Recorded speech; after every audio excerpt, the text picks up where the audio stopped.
Oi, meu nome é Betina, eu tenho 22 anos e R$ 1.042.000 de patrimônio acumulado. Um dos assuntos mais cômicos e mais debatidos nos últimos dias na internet tem sido a Betina.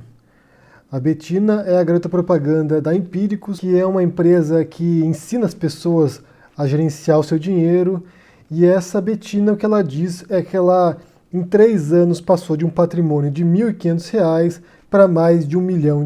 Ela conseguiu uma proeza investindo esse dinheiro com uma taxa de retorno a esse investimento absurdo, inacreditável. Mas se de fato ela ganhou esse dinheiro ou não temos como saber, né? Algumas pessoas no Twitter dizendo que ela na verdade é filha de um grande empresário, então que esse dinheiro aí não é fruto do talento dela como investidora, mas sim que é algum tipo de herança, algum tipo de coisa a ver com a formação dela e com a família dela. Não sabemos, realmente não importa se ela fez de fato esse dinheiro ou não, mas o que importa é o debate que gira em torno disso. Porque o que permeia essa campanha em volta da Betina, essa campanha em torno desse retorno inacreditável em cima de um dinheiro que é pouco, né, R$ 1.500 para R$ 1 milhão, tem a ver com a questão da meritocracia. A ideia por trás de que alguém, por seus méritos próprios, por sua própria competência, por sua própria inteligência, esforço, talento, possa um dia ficar milionário, ser bem-sucedido. Então eu quero analisar a primeira questão da meritocracia e depois também sobre essa noção de vitória numa sociedade capitalista, né, de ter dinheiro. Então vamos começar pelo conceito de meritocracia. Basicamente, como eu disse, essa noção de que você venceu na vida por mérito próprio. Você ali, uma pessoa talentosa, qualificada, competente, habilidosa, vai lá e vence. Supera obstáculos e vence. Começa com R$ 1.500 e termina com R$ 1 milhão. É um sucesso, você é um vencedor. Porém, na origem da palavra, quando ela foi criada por um sociólogo, ele usou essa palavra num sentido pejorativo, no sentido crítico. Era um ensaio satírico, distópico, apresentando um mundo invertido ali, um mundo hipotético ruim, no qual as pessoas inteligentes venceriam no final. Originalmente, o termo meritocracia não tinha um sentido positivo, pelo contrário, era negativo. Era uma crítica a uma sociedade que é desigual, que é altamente desigual e que não privilegia, via de regra, os méritos das pessoas, não. Posteriormente passou a ser utilizada num sentido positivo, principalmente pelos americanos. American Way of Life, que você pode ser uma pessoa desconhecida, de um lar humilde e vencer na vida e se tornar famoso, rico, poderoso. Passou de um sentido negativo para um sentido positivo. Só que tem um grande problema, e para isso eu vou colocar aqui alguns artigos que abordam a questão da meritocracia, se isso existe ou não de fato, se é uma ilusão, se é real. E via de regra o que eles defendem é que sim, para haver meritocracia, para que você possa vencer por seus méritos próprios, isso exigiria, na base desse conceito, oportunidades iguais.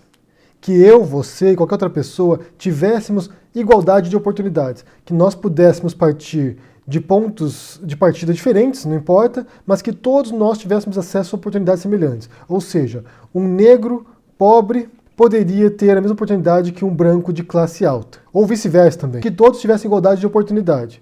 E a gente sabe que na realidade as coisas não são assim. Não são assim por várias razões. Tanto porque não há igualdade de oportunidades, não importando se você é um pobre qualificado ou se você é um rico incompetente. A gente sabe que o rico incompetente terá privilégios que alguém mais pobre qualificado não terá. Existe uma série de privilégios sociais que são invisíveis às vezes, ou que são imperceptíveis, mas que alguns de nós usufruem mais do que outros. Em essência, não existe igualdade de oportunidades, muito menos no Brasil, que é um dos países mais desiguais do mundo. Talvez a gente possa pensar em meritocracia na Noruega, na Finlândia, na Suécia, onde há menor desigualdade social, onde o filho de um empresário rico e o filho de um trabalhador de uma fábrica podem ter, de algum modo ali, oportunidades equivalentes, mas isso certamente não é o cenário no Brasil. Então, assim, a Betina, começando com R$ 1.500 para investir, ela tem uma série de privilégios implícitos de classe social, de origem social, de cor, de formação intelectual e cultural que alguém mais pobre com R$ 1.500 não terá. Supondo que, de fato, ela tenha feito R$ 1 milhão a partir desses R$ 1.500. E outra coisa que há por trás disso também é uma lógica cruel.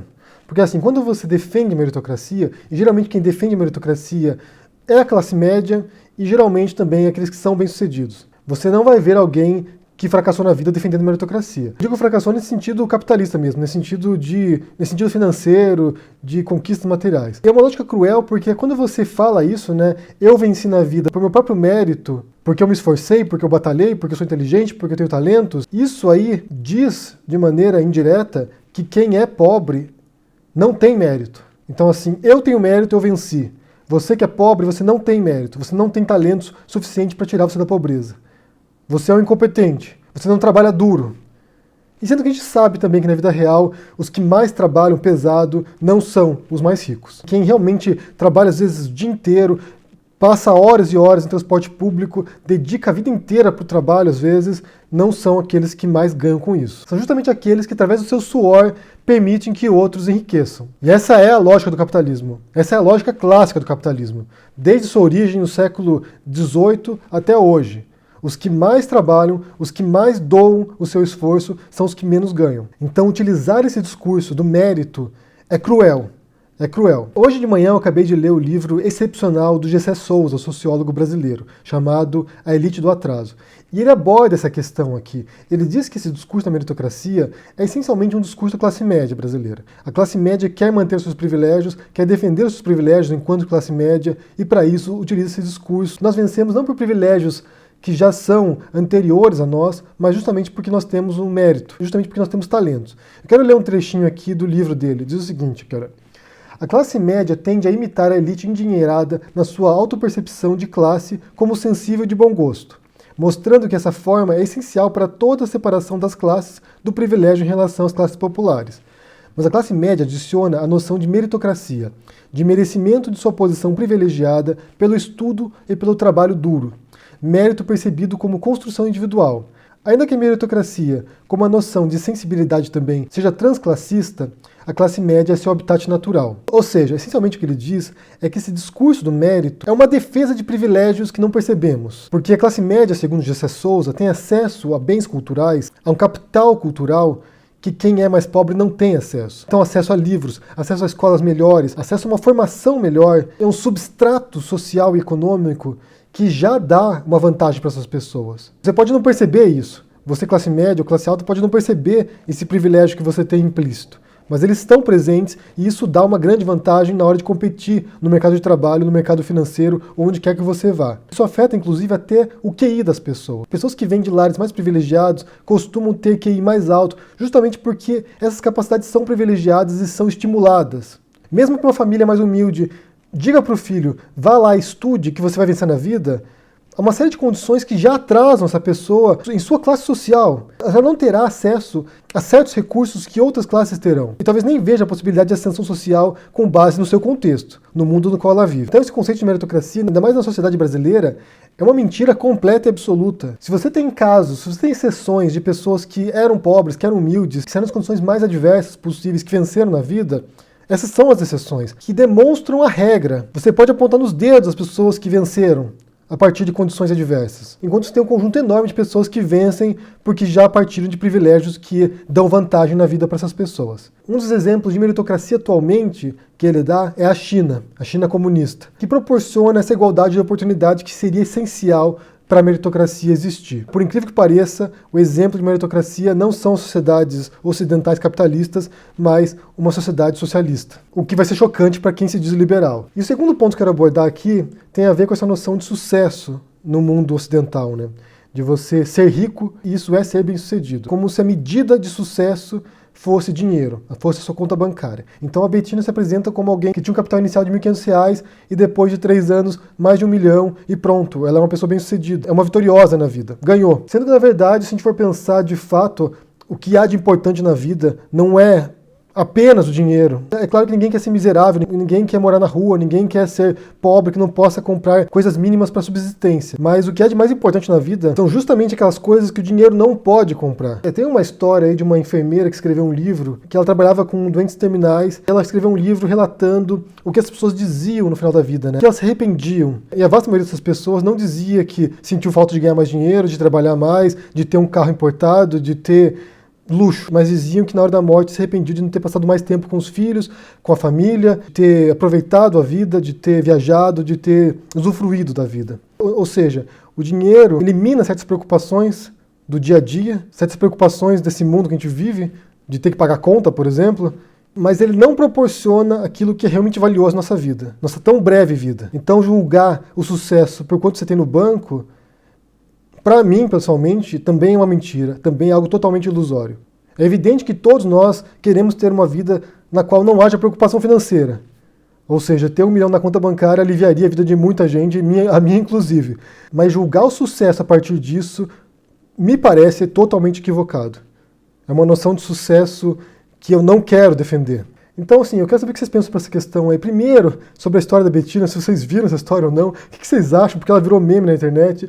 Segundo ponto, sobre meritocracia, se vocês acham que existe isso, se a gente pode dizer que as pessoas vencem na vida por mérito próprio. E terceiro ponto, se vocês acham que a noção de vitória, a medida de vitória, tem a ver com dinheiro, tem a ver com quanto você ganha.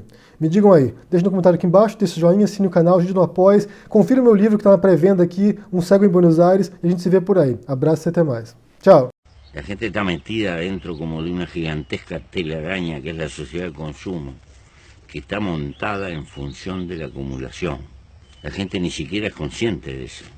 Cuando tú compras algo, no te equivoques, estás comprando con el tiempo de tu vida que tuviste que gastar para tener esa plata. En el fondo lo que estás gastando es tiempo de vida. Cuando yo te planteo la sobriedad como una manera de vivir, lo que te planteo es la sobriedad para tener más tiempo, la mayor cantidad de tiempo posible, para vivir la vida de acuerdo a las cosas que a ti te motivan. Porque la cosa más grande que tienes es que estás vivo. Es un milagro que estés vivo. La felicidad no es una cuestión material. Decían que el hombre feliz no tenía camisa. Literalmente no es así. Eso es una expresión poética y figurada. Mi definición de pobreza es la de Séneca. Pobre son aquellos que precisan mucho. Esos son pobres.